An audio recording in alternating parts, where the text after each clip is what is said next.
Power of attorney abuse and sibling conflicts can be emotional and complex. Here's our guide to power of attorney problems, contests, disputes, and abuse. What is a power of attorney?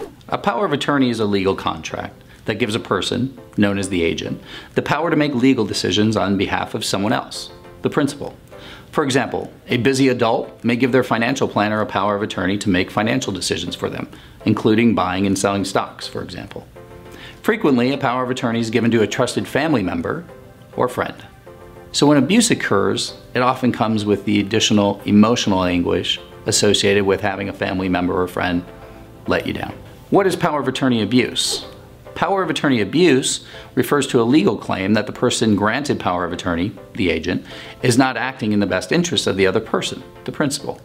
Frequently, power of attorney abuse cases are intertwined with financial elder abuse, where an agent takes advantage of an older principal for the agent's own monetary gain. Power of attorney abuse can include fraud, forgery, theft, misappropriation, self-dealing, or breach of fiduciary duty. Can a power of attorney be contested? Yes, it's more common than you might think. Based on claims of abuse, we help clients contest powers of attorney every day. The most common reasons families seek to invalidate powers of attorney are for abuse by the agent of the principal in taking the principal's property for themselves. In many cases, these abuse issues can be resolved through negotiated settlement or mediation without even having to go to court. Confused? Need help? Give us a call. We're always happy to answer questions.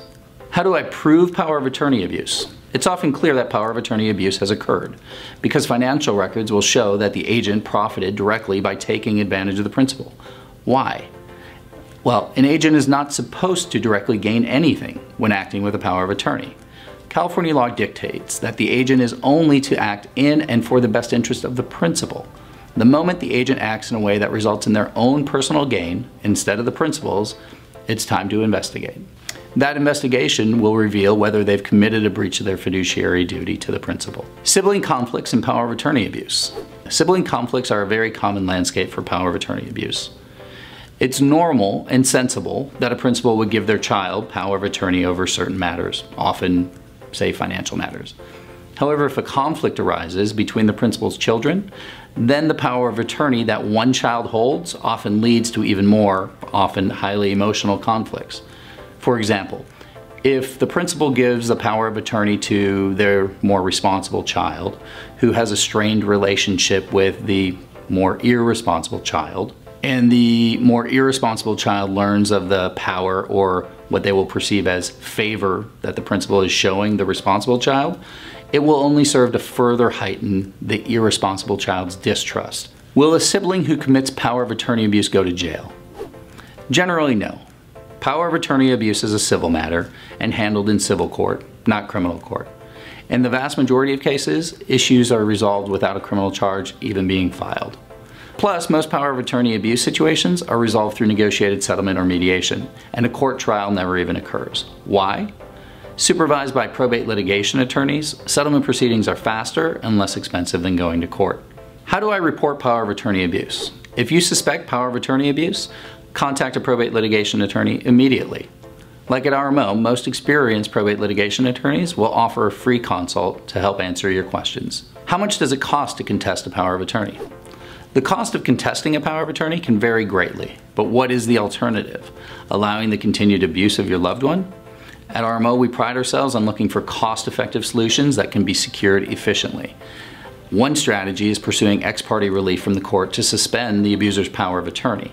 Another is to push the case toward an early settlement conference or mediation, or possibly even a negotiated settlement. If resolved via settlement, the process can be fast and cost-effective.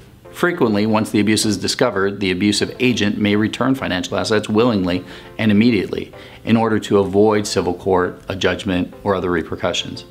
If the agent denies the abuse and civil court is required, then the cost and time increase and can be substantial.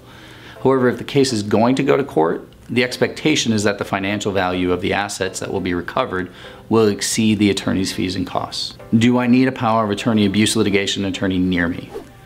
We recommend finding an experienced probate litigation attorney familiar with the county probate court where the abuse is taking place.